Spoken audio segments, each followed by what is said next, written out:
Bonjour, on va voir ensemble comment utiliser Google Classroom. Le premier truc à savoir, c'est ce qu'est un cours sur Google Classroom. Un cours, c'est un peu comme une salle de classe virtuelle. C'est animé par un enseignant qui va pouvoir communiquer avec vous, vous laisser aussi des documents, du travail à faire et vous pourrez directement faire le travail sur Classroom. Sur Classroom, vous aurez plusieurs cours puisque chaque cours est animé par un enseignant. Donc vous aurez tous vos différents petits cours dans votre Google Classroom. Vous allez voir, c'est très simple, on va voir ça tout de suite. La première chose que je dois faire est de me rendre sur google.com. En haut à droite, ici, je clique sur connexion. Soit vous êtes déjà connecté avec votre compte. Dans votre cas, ça sera le compte @cfa-cma12.org. Vous pouvez donc ajouter le compte ici, mettre votre adresse email, puis ensuite votre mot de passe. Une fois que vous êtes connecté, vous pouvez par exemple aller regarder vos mails, vérifier que vous êtes bien connecté avec le bon compte. Quand vous êtes bien connecté à votre mail cfa-cma12.org, vous verrez très probablement que des enseignants vous ont envoyé un mail, une invitation à rejoindre un cours. Vous pouvez ouvrir le mail et directement rejoindre Google Classroom et rejoindre le cours de votre enseignant en cliquant tout simplement dans le mail. Vous pouvez également choisir de vous rendre sur Classroom en utilisant la petite grille des applications Google dans laquelle vous retrouvez votre Gmail, votre Drive, toutes les applications Google et si vous descendez, vous allez donc logiquement trouver Classroom. Bien sûr, vous cliquez sur rejoindre le cours. Félicitations, vous avez rejoint votre premier cours. Vous allez devoir sûrement accepter l'invitation d'autres enseignants. Quand vous aurez fait tout ça, dès qu'un enseignant mettra une annonce, un document, un travail à faire, vous recevrez directement un mail sur votre adresse cfa-cma12.org pour vous rendre directement sur Google Classroom. Top, non? Depuis google.com ou depuis mon Gmail, je vais me connecter à mon Classroom. Je vais dans la grille des applications ici et je clique en dessous sur Classroom. Si vous avez plusieurs comptes, comme c'est mon cas, il va vous demander de vous connecter avec votre bon compte. Donc prenez toujours @cfa-cma12.org. Et voici à quoi ressemble mon Classroom quand j'ai accepté plusieurs invitations de cours. Chaque pastille ici est un cours différent. Alors moi, tiens, je vais aller voir le cours d'espagnol de Monsieur Prieto. Imaginons maintenant que Monsieur Prieto m'a demandé de le rejoindre en visio. À ce moment-là, la seule chose que j'ai à faire, c'est de cliquer sur le lien Meet. J'arrive automatiquement dans son cours en visioconférence à distance. Attention, pour que cela fonctionne, il faut impérativement qu'au préalable, votre enseignant soit connecté à la visio sur Meet. Si vous vous connectez à la visio Meet à minuit par exemple, ça ne va pas marcher parce que le prof n'est pas derrière son écran. En dehors de Meet, qu'y a-t-il d'autre dans le cours de Monsieur Prieto? Tout d'abord, quand j'arrive dans un cours, j'arrive sur le flux. Le flux me présente les dernières nouveautés de mon cours. Alors, tout simplement, là, je vois que, tiens, il m'a laissé une annonce. N'oubliez pas votre matériel pour le cours de demain.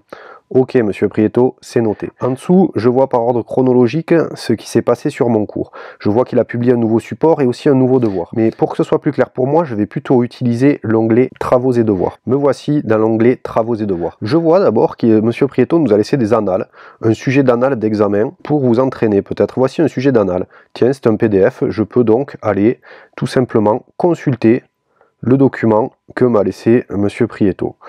Je peux l'imprimer, je vais pouvoir le garder sur mon Drive par exemple ou le télécharger sur mon ordinateur. Tout ça se passera par ici. En ouvrant dans une nouvelle fenêtre, je vais pouvoir tout simplement, par exemple ici désormais, télécharger, imprimer ou faire d'autres différentes choses. Je vais fermer cet onglet, je vais revenir en arrière, me voici à nouveau sur le cours de Monsieur Prieto. Je vois cette fois aussi qu'il m'a laissé un exercice sur le prétérit avec une date limite. Donc là, c'est bien un travail à faire que je dois faire avant le 26 mars. Je vais aller voir de quoi il s'agit. Je clique dessus, je vois déjà un petit aperçu, mais je vais faire afficher le devoir ici. Alors, je vois que Monsieur Prieto m'a laissé un exercice sur le prétérit sur 10 points à faire avant le 26 mars. 1. Regarde la vidéo Apprendre l'espagnol. 2. Fais l'exercice dans le devoir. Et 3. N'oublie pas de rendre ton travail. Donc je vais effectivement, comme il me le dit, regarder la petite vidéo. Tout simplement, je clique dessus. c'est génial, la vidéo se lance, je peux par exemple ici écouter mon cours sur le prétérit. Une fois que cela est fait, je reviens en arrière et il me dit fais l'exercice dans le devoir. Alors le devoir, je vois que ça apparaît ici. J'ai mon nom d'élève qui est déjà sur ma copie. En fait, le Google Doc ici, ça va être tout simplement ma copie sur laquelle Monsieur Prieto veut que je fasse mon travail. Alors, je vais voir effectivement mon travail. Je clique dessus, ça m'ouvre un Google Doc, et là, je vois qu'il me demande de conjuguer le verbe entre parenthèses au prétérit. Alors, je vais faire mon travail. Voilà, yo estudié mi lección. Parfait. Bon, je suis un peu fatigué, je veux revenir plus tard. Je peux très bien sortir d'ici, aller faire autre chose, revenir le lendemain, rouvrir mon cours, rouvrir mon devoir, et là, tout simplement, je vois que ça s'est enregistré. Je n'ai rien eu d'autre à faire. Maintenant, je vais terminer mon travail. Voilà, je n'ai pas besoin d'enregistrer. Google le fait pour moi automatiquement. Je vais tout simplement fermer mon onglet ici. Et voilà, je peux maintenant rendre mon devoir. Si je le souhaite, je peux aussi ajouter une pièce jointe en allant la chercher par exemple dans les fichiers de mon ordinateur ou dans mon Google Drive ou mettre un lien si c'est vers un site internet, etc., etc. Là, je vais décider tout simplement de rendre le travail à Monsieur Prieto. Une pièce jointe sera envoyée pour exercice sur le prétérit. C'est mon prénom, mon nom et l'exercice que j'ai donc réalisé ici. Donc pas de souci, je peux rendre mon travail. N'oubliez pas de bien cliquer sur rendre votre travail, comme ça votre professeur est notifié, il reçoit un mail, il peut vous corriger, vous noter si nécessaire et vous rendre à nouveau à son tour le travail.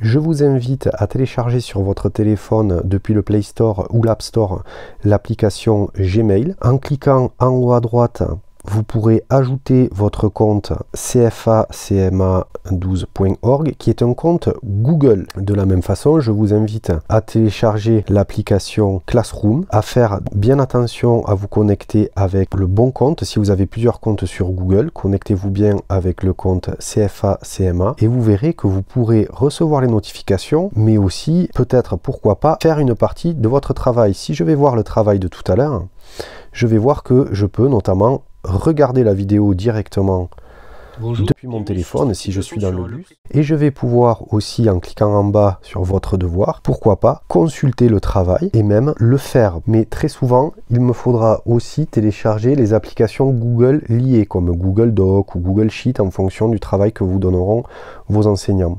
Pour que ce soit plus facile pour vous, n'hésitez pas à cliquer sur la flèche en haut à droite et à ouvrir dans l'application dédiée. Pour cela, il faut que vous ayez téléchargé au préalable l'application, dans mon cas ici, Google Doc. Ayez toujours à l'esprit que c'est vraiment beaucoup plus confortable de travailler depuis un ordinateur que depuis son téléphone. Le téléphone, c'est vraiment top pour être au courant parce qu'on a la petite notification et puis on peut aller voir le travail, regarder une vidéo dans le bus, etc. Mais quand on a besoin de bien travailler, de faire un exercice qui demande de la concentration ou quelque chose d'un petit peu plus élaboré, à ce moment-là, ouvrez votre ordinateur. J'espère que tout ça vous a aidé et je vous dis peut-être à bientôt.